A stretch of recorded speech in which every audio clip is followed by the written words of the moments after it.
So far we have been looking at situations where we throw this ball horizontally, right? Now what happens if I throw this ball at an angle? That is, I'm going to throw it like this. So it is going to go up and come down that way. In that case, obviously you cannot say that if I drop this ball and I throw this ball, they'll take the same time. But it turns out that if you throw this ball with a vertical velocity upwards like that, that is, the vertical components are the same. So let me show you. If I throw this ball like that, it has one component this way and one component that way, right? So this component is the same for this ball or for any other ball with whatever horizontal velocity, as long as both of these are the same. Let us say this was 7 meters per second. This is 7 meters per second. Then whatever this velocity is does not matter. So this could have 7 meters per second that way plus 5 meters per second this way, and it won't matter. It will take the same time. So this guy goes up and this fellow comes back down. This will reach the same height. Okay, it will reach the same maximum height as this fellow reaches, and it comes back down.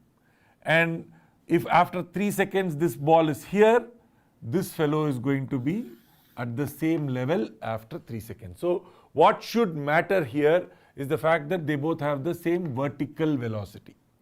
So if you have the same vertical velocity, you take the same time to hit the ground. Think of it that way.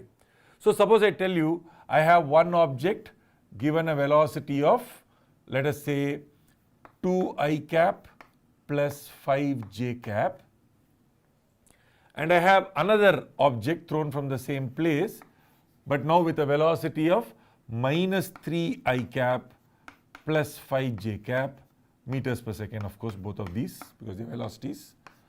Then both will take this exact same time to hit the ground as long as they started from the same height. So this fellow goes up like that and comes down. This will go up to the same height and come down. The vertical motions are the same if the j cap components are the same.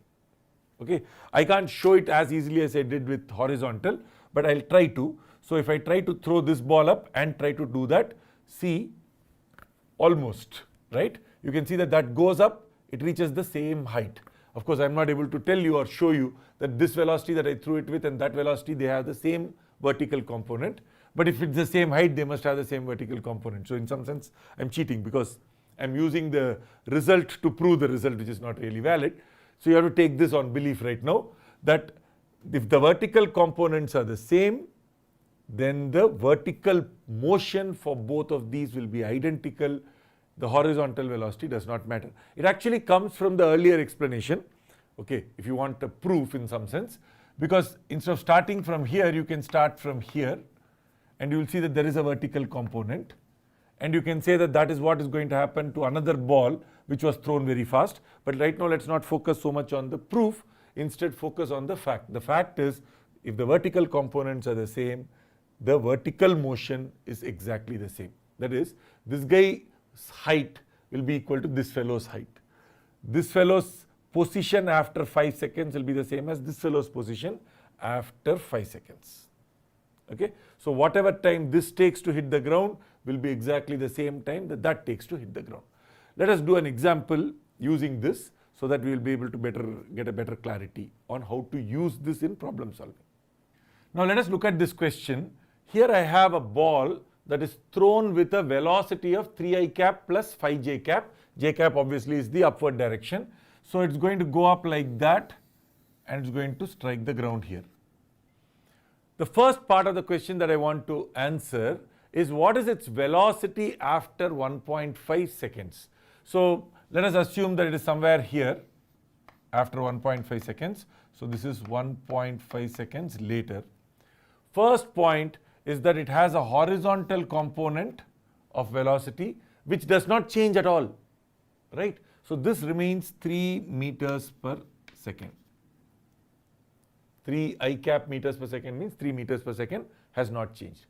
In terms of vertical component, let us draw another ball that was thrown up with a velocity of 5 meters per second. That is 5j cap meters per second starting here. Now 1.5 seconds later, what is its velocity? So I can use v equals u plus at. So if I start by assuming upward direction as positive, okay, so g is 10 meters per second square downwards, right? So v is u, which is plus 5, plus 8 into t. A is minus 10 because upwards is positive, that is minus. So minus 10 into t. T is given 1.5 seconds. So into 1.5. So what is this? Minus 10 into 1.5 is how much? It is minus 15. So 5 minus 15 is minus 10. So that means this velocity is minus 10 meters per second, which means downwards 10. So here you have a velocity of 10 meters per second in the downward direction. So if you wanted to mark this velocity and give it as a velocity vector, I would say it is 3i cap minus 10 j cap meters per second. So I hope that is clear. So finding the velocity after 1.5 seconds is extremely simple. By the way, you should be able to do these kinds of calculations mentally. You should be able to say 5 meters per second, I am adding 1.5 times 10, which is 15 downwards. 5 up plus 15 down is minus 10, okay, or 10 downwards. That's basically what we are getting. So the ability to do that calculation is very quick. I mean, doing it quickly is important. For example, if I told you that somewhere here on the path, I had a velocity which has a horizontal component of 4 meters per second, that's not possible at all. It should have only 3 meters per second because horizontal component does not change. But if somebody tells you the velocity there is 3 meters per second horizontally and vertical is, let us say, 8 meters per second, and they want to ask you how much time does it take to get there, that's very easy to find. How will you find the time? T is the change in velocity by acceleration. What is the final velocity? Minus 8. What is the initial velocity? Plus 5. Initial velocity is plus 5. Final velocity is minus 8. What happened to the 3? Does not matter because you are looking at the problem as if there was only a vertical throw. There is no horizontal motion at all. That's what you are going to imagine. So you are going to say no horizontal motion. Let us just take this entire thing as if the ball was thrown up. So when it is only thrown up, you know that you can write v minus u by a. So v minus u. So what is the formula I am using? V minus u by a is t. So this is v minus u, vertical only, by a. What is a? A is the acceleration, 10 meters per second squared downwards. So I should use minus 10. And so if I did that, this is minus 13 by minus 10, 1.3 seconds. So this happens at 1.3 seconds. So what does it tell us? It tells us that if you are given the time, you can calculate the velocity. And if you are given the velocity, you can calculate the time. So I hope that is clear.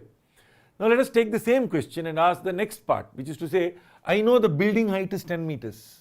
I threw this and this fellow hits the ground. Okay, now I don't know the velocity. Can I find out what is the range? Can I find out, range basically means the horizontal displacement. Okay, can I also find out the time that it takes to hit the ground? That is the question. Okay, how will you solve that? Well, it is the same as the time that this fellow takes to hit the ground.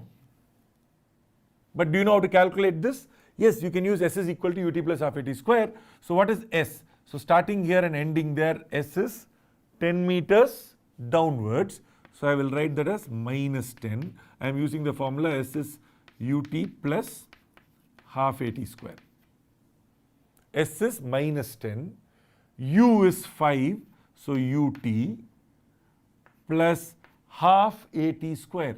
Half a, but remember a is minus 10.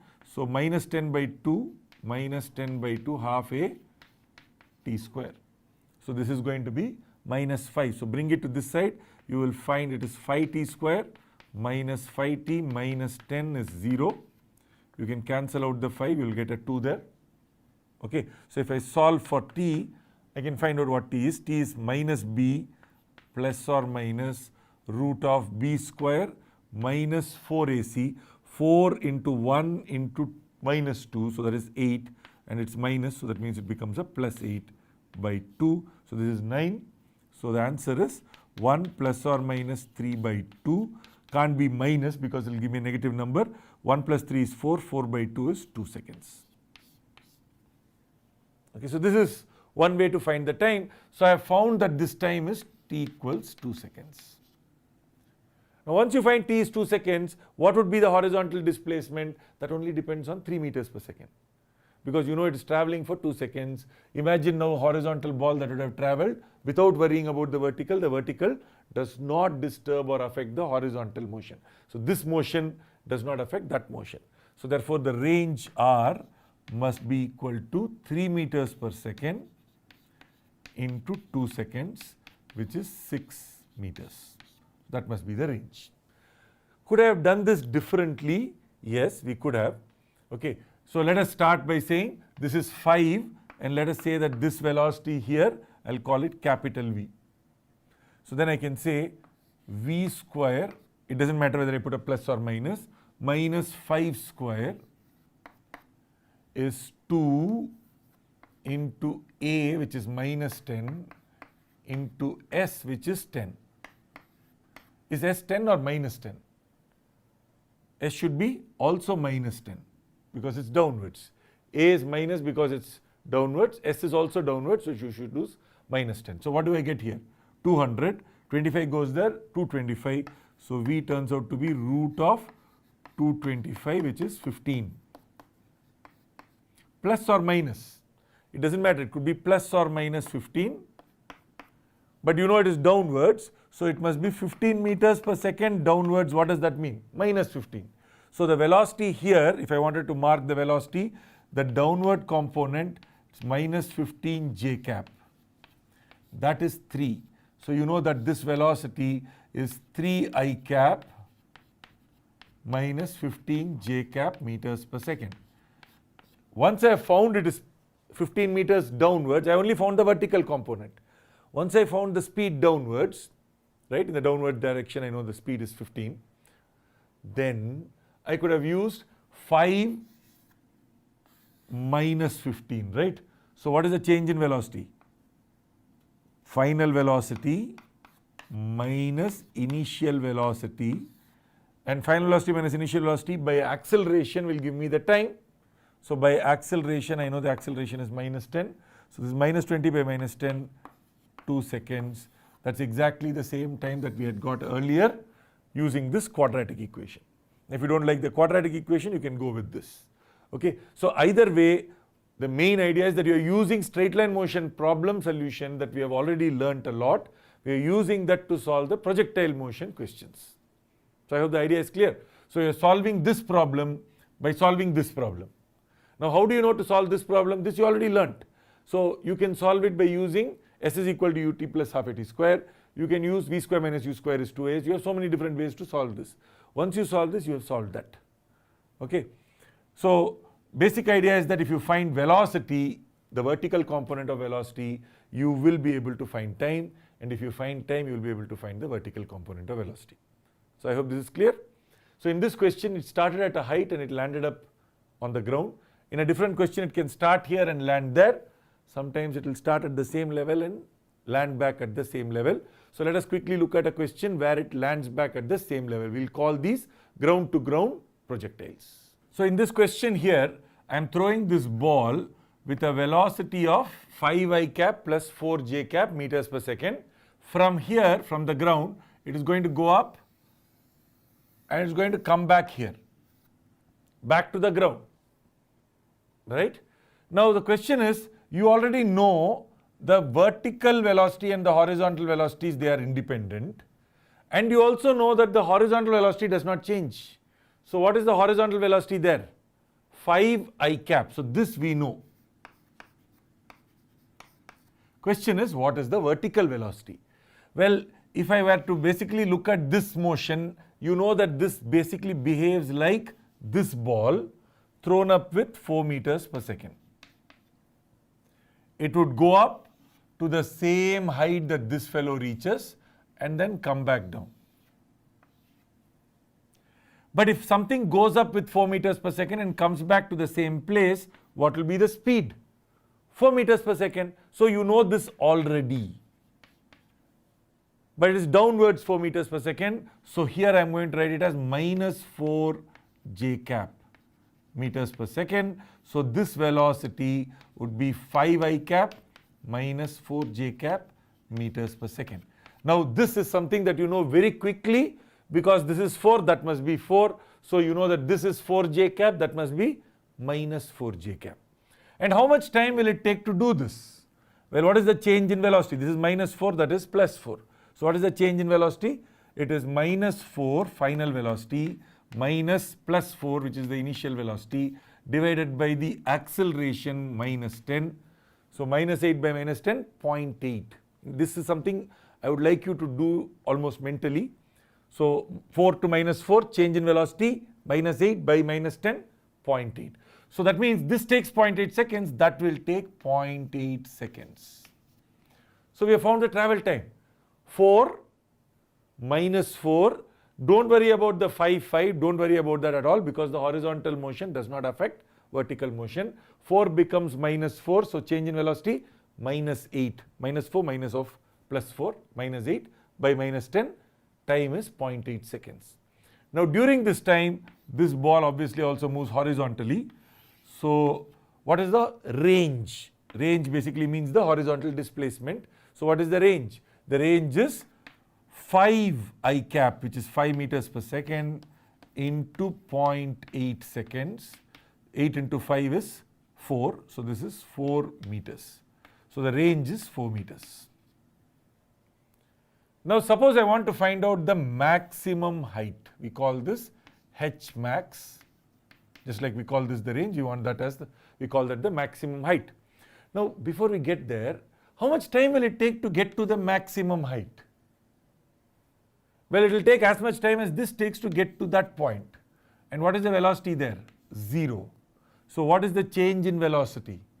Final velocity minus initial velocity by acceleration should give me the time. So the time is 4 by 10, 0.4 seconds. It's obvious this is 0.4 seconds. This is 0.4 seconds. You know that this time is equal to that time. So if this time was 0.8, this time is equal to that time. Not just that, this whole thing is symmetric about this axis. If you look at this point, whatever happens here will also happen there, except in reverse. So if here it has a vertical velocity of 2 meters per second, there it will have a vertical velocity of minus 2 meters per second. Okay, if it has moved so much here, it will have moved the same amount, because the time that it will take to go from here till there is the same as the time it takes from there till here. So that means this time is equal to this time is equal to that time. So this time is equal to 0.4 seconds. At the topmost point, what do you think happens? What is this velocity? 0, because the vertical velocity has become 0. So it has 0 vertical velocity. It only has 5 j cap. This turns out to be very useful. At the topmost point, the vertical velocity is 0.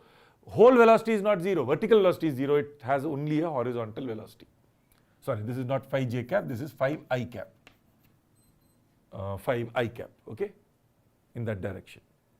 So it has 0 j cap. No velocity. Now if I want to find the maximum height, you can start here and you can say, well, here it had 4 j cap. There it has 0 j cap.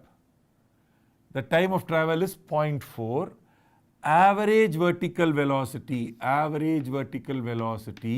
is 4 plus 0 by 2, which is 2 j cap.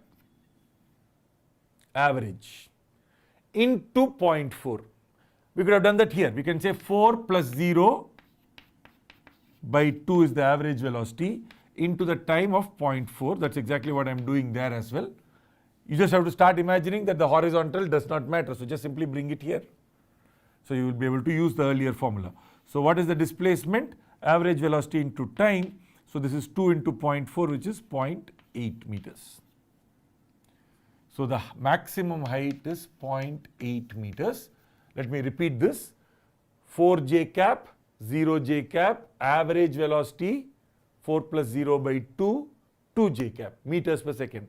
Into time, this time was 0.8, this time is 0.4. So 0.4 into 2 is 0.8 meters, and that's what we have got.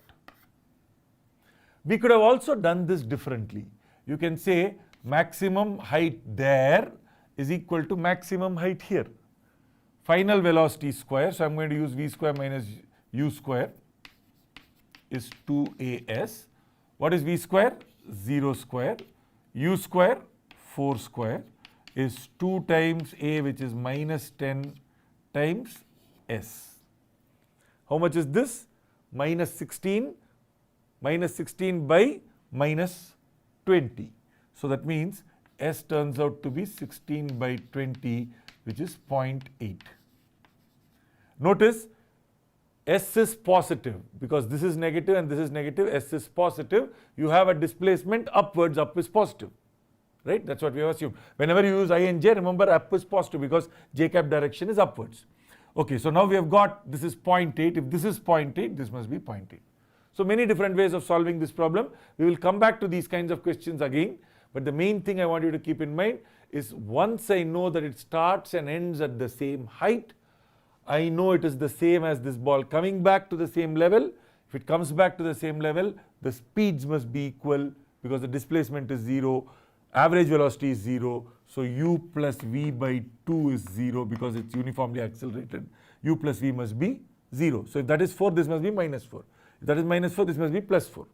Okay, so these two must be equal and opposite. So you know the vertical velocity here, you know the vertical velocity there. Immediately you know the time, you know the range, you know the height, you know many things. Okay, so these kinds of problems become extremely simple. Use the symmetry involved in the problem. If you know this velocity, you know that velocity. That velocity would have the j component reversed. The I component, of course, remains exactly the same. So I hope this is clear to everybody. So now let us look at this question. From a building, I am throwing this with 6 I cap plus 10 j cap meters per second. This ball is going to go up and is going to strike the ground like that there. And the question we want to know is what is the maximum height? Earlier the maximum height was very easy to find, right? Now I want this as the maximum height from the ground. Now you can think of it as this height. How much is this height? This is 20 plus that height. So actually what I really want is that if I find this height, I can add up and we can find the maximum height. Is it easy to find? Actually quite easy because at the topmost point, what is the velocity? 6 I cap meters per second. That's it. What is the vertical velocity? 0 meters per second. It has no vertical component because the topmost point is when the vertical component has become 0. So if I had thrown this ball up, it would have been thrown up with 10 meters per second. This ball would have gone up, reached that maximum height, and then would have come back down and hit this place. At this point, the velocity has become 0. How much time does it take to go from here to there? Well, how much time will it take to go from 10 to 0? Change in velocity, 0 minus 10 divided by minus 10, which is simply 1. So it takes 1 second, which means this time is 1 second. And if you want the height, you want to find this height, you can do it here, you can do it there. After a while, you should stop drawing this diagram. You should do it here itself. So this is 10. So that's why I'm going to do this. Okay, you can, if you in the beginning draw it separately, it is fine. But as you go on to save time, just simply draw it here. 10 meters per second, 0. So what's the average velocity? 10 plus 0 by 2, which is 5 meters per second. Vertical average velocity into 1 second. So therefore this is 5 meters. What is 5 meters? This is 5 meters. Plus this is 20 meters. Right? Therefore, what is this height? This height is 25 meters. So the maximum height is 25 meters. So I hope that is clear. Now, if you wanted to know how far away is this, that's easy to find as well because this is 1 second. It was moving at 6 meters per second. So it will be 6 meters per second into 1 second. So 6 meters. But the question that's asked is what is the displacement when it hits the ground? Which means I need to calculate this time. We can calculate this time in 2 ways. We can start here and say, okay, it's going up, it is coming down. Displacement is minus 20. So I can write this equation. S is ut plus half a t square. Half a itself is minus 10, right? Minus 10 by 2 is minus 5t square. You can solve this. You will find that you can solve this. If you do that, you will get t square minus 2t minus 4 is 0. You can do s is b, basically t is equal to minus b plus or minus root of b square minus 4ac. I am not going to do that. The second approach is v square minus u square. I am not going to do that either.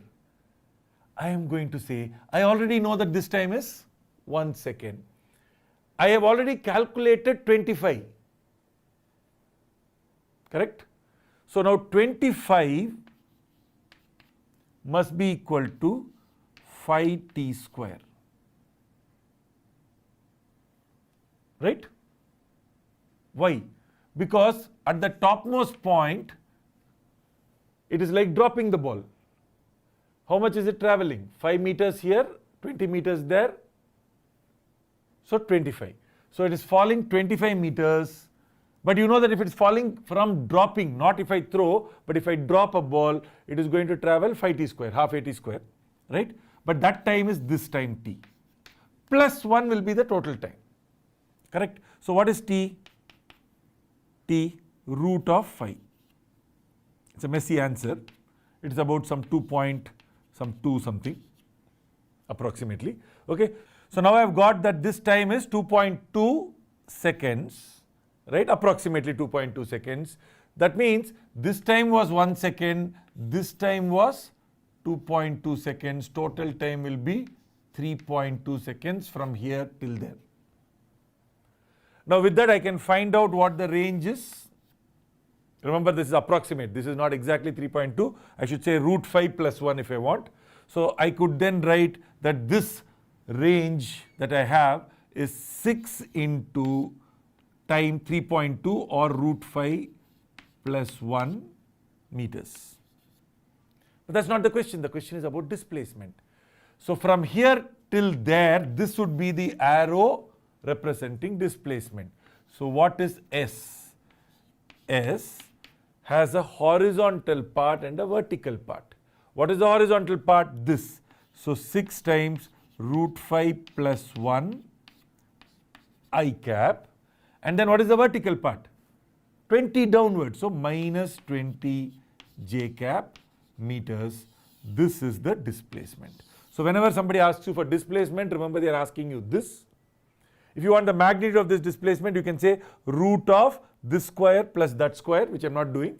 I just wanted the displacement. Okay. So displacement means this, range means this, maximum height you are talking about from the ground. So here the maximum height turns out to be 25 meters. So we could have solved this and you would have got a different time. The time will be root 5 plus 1 because this time represents this whole thing. So just for showing it to you, I will calculate. T is minus b plus or minus root of b square minus 4 times AC. So minus and minus will become plus 4 into 4, 16 by 2a. So this basically becomes 1 plus or minus this root of 20. You can take out the 4. It will become 2. The 2 cancels. So root of 5. You can't have 1 minus root 5. So the time is 1 plus root 5 seconds. This gave you the entire time from here to there, whereas this time we calculated only this. So we didn't count that. So sometimes it's good to do this. Now why would I do this problem? Why won't I use this? I will use this. I have used this because we've already calculated the maximum height. So I know this. I also know this. So I know this entire vertical height that is going to fall by. Therefore, it's very easy to calculate because the starting point is 0 velocity. So you can just say 5t square is equal to 25. So that gives you the answer quickly. That is the basic idea. So if you want, you can go ahead and use these formulas, or you can say I will go up to the top and then redo the calculation. Do that only if this calculation was already done, if it's already known. Okay. So I hope this is clear. So you can now calculate maximum height even when you're throwing it from some other point. You can calculate displacement, you can calculate range, you can calculate time, you can calculate pretty much everything. So the best way to kind of make sure that your knowledge becomes certain is to do a lot of different problems using these various techniques that we have learnt.